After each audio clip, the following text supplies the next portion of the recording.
और भाई साहब कैसी चल रही है पढ़ाई। वीडियो का टॉपिक तो आप लोगों ने थंबनेल में देख ही लिया होगा। चलिए हम वीडियो को शुरू करते हैं। लघु एवं कुटीर उद्योग की क्या समस्या है और उसके समाधान के कौन कौन से सरकार ने उपाय किए हैं, इन्हीं टॉपिक के बारे में हम आज अध्ययन करेंगे। भारत में जो लघु एवं कुटीर उद्योग है उनका हाल कुछ ऐसा है जैसे गाँव का लड़का बिना इंटरनेट के फॉर्म भरवाने जाए तो पैसा नहीं है, ट्रेनिंग नहीं मिली, पुरानी मशीन है और ऊपर सरकार कहती है आत्मनिर्भर बनो बेटा। आत्मा तो पहले निर्भर है फिर भी मुसीबत में है। आज हम जानेंगे उन उद्योगों की कौन कौन सी समस्याएं हैं और सरकार ने उन उद्योगों की समस्याओं को सुलझाने के लिए कौन कौन से उपाय किए हैं। तैयार रहिए, आज हम पढ़ेंगे वो सारी परेशानियां जो उद्योग के लिए है और बताएंगे ऐसा कि भाई साहब कुटीर उद्योग खोलने का मन कर जाए। तो वीडियो को पकड़ के बैठ जाइए क्योंकि मजा भी आएगा और ज्ञान भी मिलेगा। चलिए शुरू करते हैं। लघु एवं कुटीर उद्योग की सबसे बड़ी समस्या क्या है? पूंजी। पहला पॉइंट क्या है? पूंजी का अभाव। और पूंजी का मतलब होता है पैसा, जिससे सारा खेल चलता है। भारत के कारीगर निर्धन है,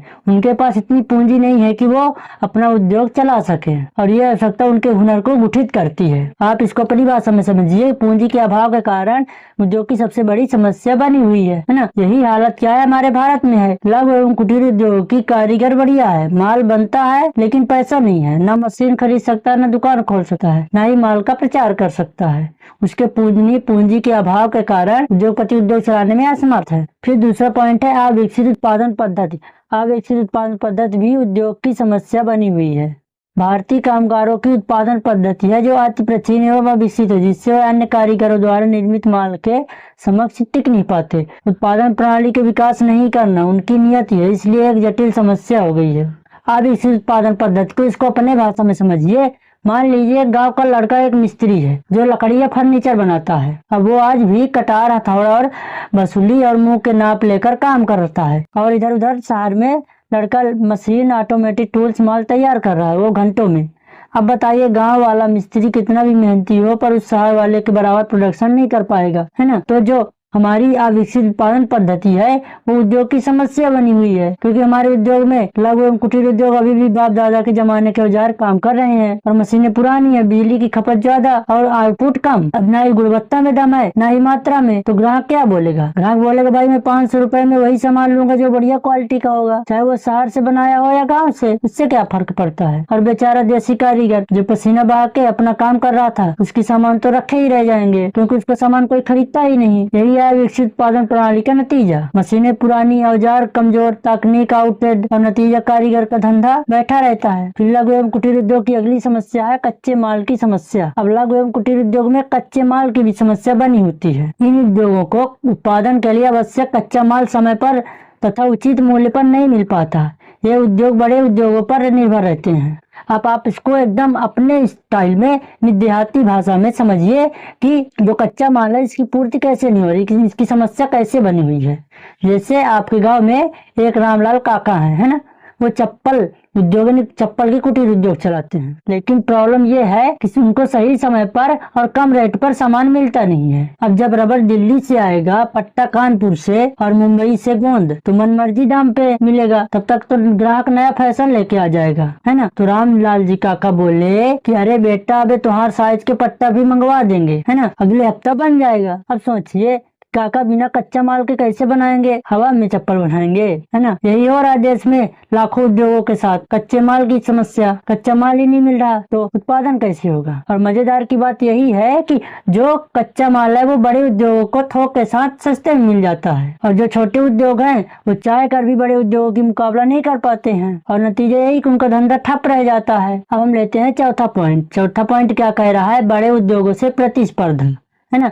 चौथा पॉइंट हमारा है बड़े उद्योगों से प्रतिस्पर्धा। लघु एवं कुटीर उद्योगों को बड़े उद्योगों से कड़ी प्रतिस्पर्धा का सामना करना पड़ता है। बड़े उद्योगों में उत्पादन की लागत कम होती है, इसलिए वे सस्ते दामों पर माल बेचते हैं। आप इसको एक एग्जाम्पल के माध्यम से समझिए। मान लो आपके गांव में राम खिलामन जी अगरबत्ती बनाते हैं और उनका बेटा बल्लू गाँव में साइकिल से घूम घूम कर बेचता है। लेकिन जो उधर की शहर की बड़ी बड़ी कंपनियां हैं वो टीवी में एड चला रही हैं, यानी अपने प्रोडक्शन की प्रचार कर रही है। सुगंध अगरबत्ती प्राइवेट लिमिटेड, जलाइए सुपर सुगंध, जहां पूजा वहां परफ्यूम वाला धुआं, ऐसा करके कुछ वो एड चला रही है। तो हमारा अगरबत्ती बिचेगा कि उनका अगरबत्ती बिचेगा? अब बेचारे बल्लू की अगरबत्ती तो गाँव में पेड़ से बनी है, उसमें पैकिंग न बढ़िया न ब्रांडिंग, लेकिन मेहनत बहुत ज्यादा। और ग्राहक बोले कि ये कौन सी कंपनी का माल है, इसमें तो कोई ब्रांड ही नहीं दिख रहा है। अब बताइए कि जो बड़े उद्योगों का माल है वो ज्यादा सस्ता और एडवांस, और छोटे उद्योग का माल हाथ के बना के बेच रहा है और महंगे में, तो ग्राहक क्या खरीदेगा? जाहिर है कि सस्ती चीज। क्या करेगा ग्राहक? सस्ती चीज खरीदेगा,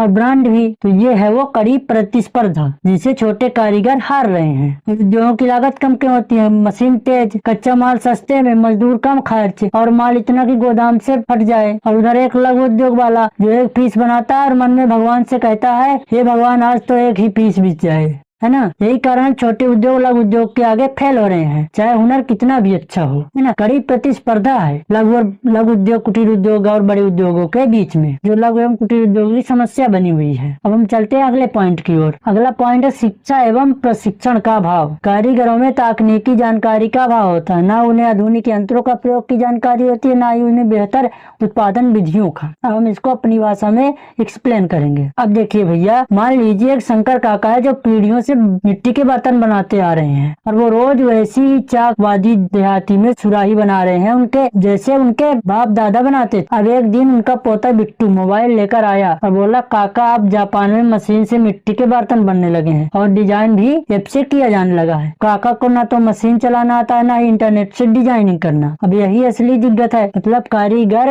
हुनरमंद है लेकिन नए जमाने की ट्रेनिंग नहीं मिली। आजकल मार्केट में जो चल रहा है जैसे मॉडर्न डिजाइन, लेजर कटिंग और डिजिटल पैकिंग, इन सब की जानकारी कारीगरों को नहीं है। अब बिना ट्रेनिंग के अगर कोई बोले कि मोबाइल ऐप से बर्तन डिजाइन करो, लोग बोलेंगे हम तो टच से डरते हैं बाबू। तो जब तक शिक्षा की ट्रेनिंग नहीं होगी तो कारीगर पुराने ढर्रे पर ही अटका रहेगा और मार्केट में जो मांग है उसकी पूर्ति नहीं कर पाएगा, है ना। तो शिक्षा सबसे अधिक जरूरी है, और जो शिक्षा है वही लघु उद्योग की समस्या बनी हुई है। फिर अगला पॉइंट है प्रबंध क्षमता की कमी। इन उद्योगों के स्वामी प्रबंध क्षेत्र में अज्ञानी होते हैं, इनके पास व्यवसायिक कौशल, संगठन शक्ति एवं विपणन समस्या का अभाव होता है। अब इसको समझिए एक एग्जाम्पल के माध्यम से, बिल्कुल अपनी भाषा में। मान लो कि लालू चाचा ने मसाला पीसने वाली लघु उद्योग खोला, काम शुरू किया, चूल्हा जलाया, मिर्ची पीसे और डब्बे में भरा और बोले अब तो करोड़पति बन जाए। लेकिन गलती कहाँ हुई? न उन्होंने माल का हिसाब रखा, ना ही लागत और मुनाफे का अंदाजा, ना पैकिंग पर ध्यान, और ना प्रचार प्रसार, ना ही ग्राहक कौन है ये सोचा। अब चाचा बोले हमारे मसाला तो खुशबू दूर दूर तक जाती है, लेकिन जब कोई दुकान तो पे पूछा ब्रांड का नाम बताइए, चाचा बोले हमारे भांजे के नाम पर रखे हैं बबलू मसाला। अब भैया दिक्कत ये है प्रबंध, मैनेजमेंट नाम की चीज इन लघु उद्योगों में या तो होती ही नहीं या पूरी कच्ची होती है। ना तो स्टाफ संभाल पाते हैं, ना खरीद बिक्री का रिकॉर्ड, ना मार्केटिंग का प्लान, ना ग्राहक की फीडबैक। तो जब कोई दिक्कत आए तो कहते हैं भगवान मालिक है। अब भैया बिजनेस भगवान से नहीं दिमाग से, सिस्टम से चलता है। तब तक प्रबंध क्षमता नहीं होगी तब तक लाख मेहनत कर लो धंधा फिर भी नहीं चमकेगा, जैसे बिना रेसिंग के गाड़ी,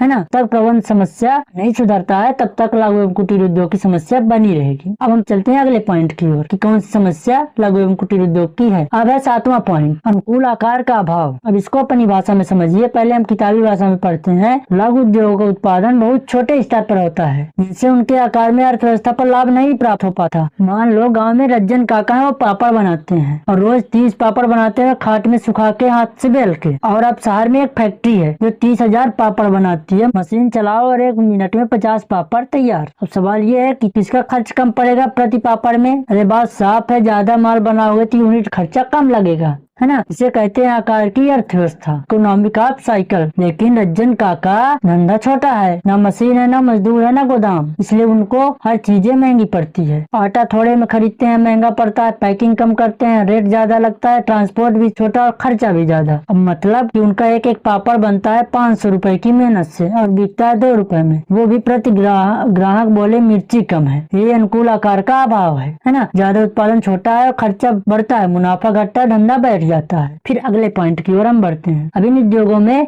एक समस्या और है कि सरकारी सुविधाओं का भी अभाव होता है। जो लघु एवं कुटीर उद्योग होते हैं इनमें सरकारी सुविधाओं का भी अभाव पाया जाता है। इन उद्योगों में बिजली, पानी, परिवहन आदि जैसी सरकारी सुविधाएं सुलभ नहीं होती, जिससे उनका उत्पादन प्रभावित होता है। आप इसको अपनी भाषा में समझिए। मान लीजिए गाँव में मुन्ना भाई साहब ने सिलाई मशीन लगाई और वो कपड़ा सिल के रोजी रोटी कमाएंगे, लेकिन जैसे मशीन चालू करते हैं two two two two yes बिजली गुल, लाइट चली गई। पानी के बिना रंगाई नहीं हो पाती, सड़क में ऐसी कि अगर कपड़ा ट्रैक्टर पे ला दो सब मिट्टी में सन जाए। अब बताइए ये कोई धंधा हुआ? अब ये भगवान भरोसे भूखा रहो या योजना चालू रखो। लघु उद्योग को बिजली नहीं मिलती समय पर, पानी की सप्लाई ठप, सड़क टूटी हुई है और ट्रांसपोर्ट भी ऐसे बैलगाड़ी से जल्दी पहुँचे माल। और बड़े उद्योगों सरकार देती है स्पेशल इंडस्ट्रियल एरिया, सब्सिडी पे बिजली और सड़क तक का प्लान देती है। इन छोटे उद्योगों को चल भाई खुदे देख ले, सरकार को टैक्स दे लेकिन सेवा खुद मैनेज कर। इसलिए जब सरकारी सुविधा नहीं मिलेगी तो मशीन नहीं चलेगी, न माल बनेगा, न ग्राहक आएगा और कारीगर बोलेगा क्या बेचे दुआ। यही समस्या बनी हुई है। हम चलते हैं अगले पॉइंट की ओर। अगला पॉइंट है श्रम की विशेष समस्या। इन उद्योगों में श्रमिक असंगठित होते हैं, उन्हें प्रशिक्षण प्राप्त नहीं होता है, मौसमी बेरोजगारी भी देखने को मिलती है। अब इसको अपनी भाषा में समझिए। मान लीजिए कि हरिया काका ने अगरबत्ती बनाने का धंधा शुरू किया, काम बढ़िया चलने लगा तो मजदूर रख लिए बबलू और शंभू। 2 मजदूर रखे बबलू और शंभू। लेकिन 2 दिन बाद पता चला कि एक बोला काका हम तो जलेबी पे ठेले पे गए हैं और दूसरा बोला हम गांव में शादी है, बारात में डीजे बजाना है। अब तो दोनों मजदूर चले गए। अब काका बोले अरे बेटा मजदूरी कौन करेगा? बोले सीजन बाद में देख लेंगे। अब यही दिक्कत है छोटे उद्योगों में, मजदूर न टिकते हैं, न ट्रेनिंग लेते हैं, न जिम्मेदारी निभा पाते हैं। कोई बोले खेत में फसल कट रही है उधर चले गए, तो कोई बोले गर्मी में सिलाई नहीं करेंगे, कोई बोले आप त्योहार में गाँव चले गए। और जब ट्रेनिंग देने की बात आती कहते हैं हमको सिखाना पड़ेगा, हम तो फुल एक्सपर्ट हैं। लेकिन जब काम दो तो गोंद की तरह जल्दी ही चिपका देते हैं। ये श्रम की विशेष समस्या है और इनका असर क्या होता है? काम रुक जाता है। तो दोस्तों ये हुई लघु एवं कुटीर उद्योग की समस्या। अब हम अगली वीडियो में लघु एवं कुटीर उद्योग की समस्याओं का समाधान देखेंगे। तब तक के लिए थैंक्स वॉचिंग फॉर माय